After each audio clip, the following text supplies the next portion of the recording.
Hey everyone, Shakarez here, and today's video is a bit different from normal. Today I wanted to talk about the minion changes Riot wants to implement in the next patch 5.23. Initially these were scheduled for patch 5.22, but they were delayed. So what are these changes exactly? Right now you should have them on your screen. Essentially, like the TLDR is that if you are ahead, your minions deal more damage and take less damage. If you're very ahead, these differences between minion strength will even be higher. This means that any small advantage can be easily translated into a gigantic snowball effect. Why is this a problem? We'll get into that. First off, it's worth mentioning that so far a lot of the preseason changes have increased the pace of the games. Changes like increasing base AD and base mana on champions and nerfing their scaling is a good example of trying to change champions' power curve to make them stronger early.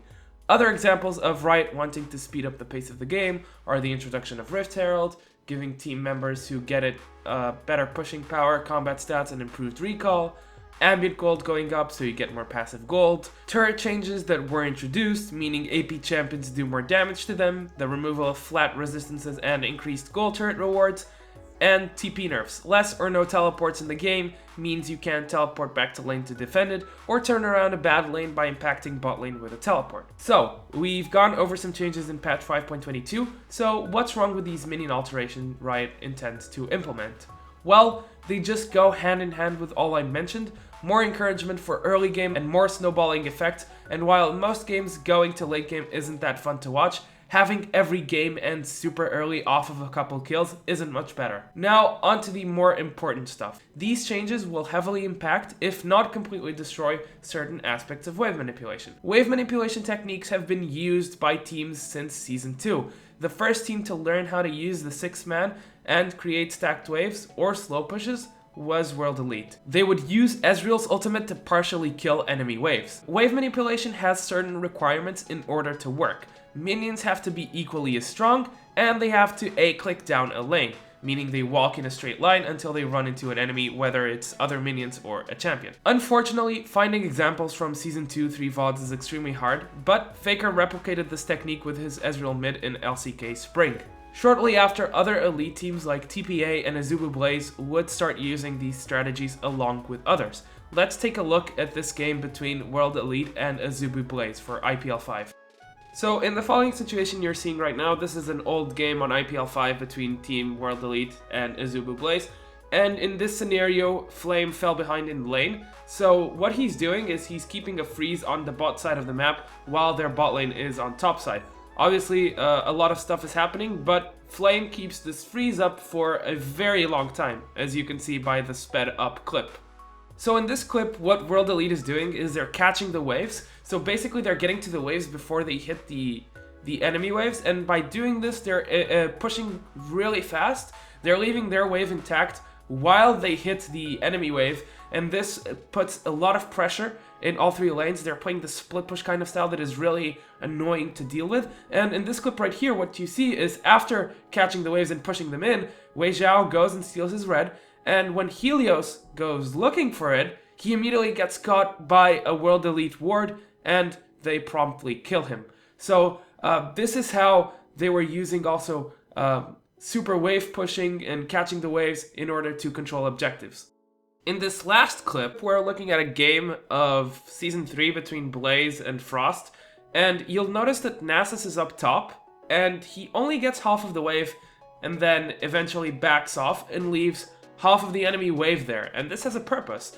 Since the enemy wave is weaker than the wave plus the second wave that is now hitting the CJ Frost wave, this will eventually create a stacked wave or a slow push, and it will eventually start hitting the tier 2 turret. Now, CJ Frost either has to respond to this, or they start losing quite a bit of health on that turret, and you'll see that eventually they send Rapid Star up there because it's a lot of minions that are hitting the turret, a lot of CS that is being lost, and also a lot of HP the turret is losing.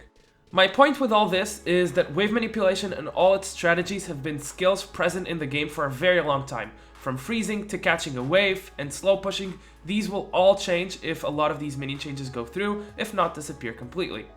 This is still something used in Season 5, and it's a skill the best teams still use to gain advantages and should use to outplay their opponents. Recently, I casted a Portuguese LAN final and noticed that one of the teams wasn't using wave manipulation to their advantage. To give a bit of context, eGen played a full early game composition and managed to snowball very well, and they were hammering kick space the whole game. However, they couldn't close it. Partly why they couldn't close it was because they were against so much wave clear, but they also didn't know how to use wave manipulation to their advantage. In this clip you're looking at right now, eGen is pressuring bot and mid lane, but they leave top lane completely unattended, so the wave is only halfway there. Someone should have pushed that wave and made it so that it would be pressuring the top tower, so they would be pressuring 3 lanes at once and force Kick to spread themselves and not teamfight against their composition. So if these examples I just showed you were on patch 5.23, in a scenario where your team is ahead, waves would just auto push for you with no need to intervene. So depending on how stronger they are, they would either create stacked waves or just straight up minion pushes hitting turrets wave by wave. It seems like the intention with these changes is that freezing when ahead will stop happening. This is to prevent situations where the laner who is ahead can zone out the opponent for long periods of time, like the example I'm showing you from CBLOL, where BRTT and DU just zoned out the enemy bot lane for an extended period of time and amassed a huge lead.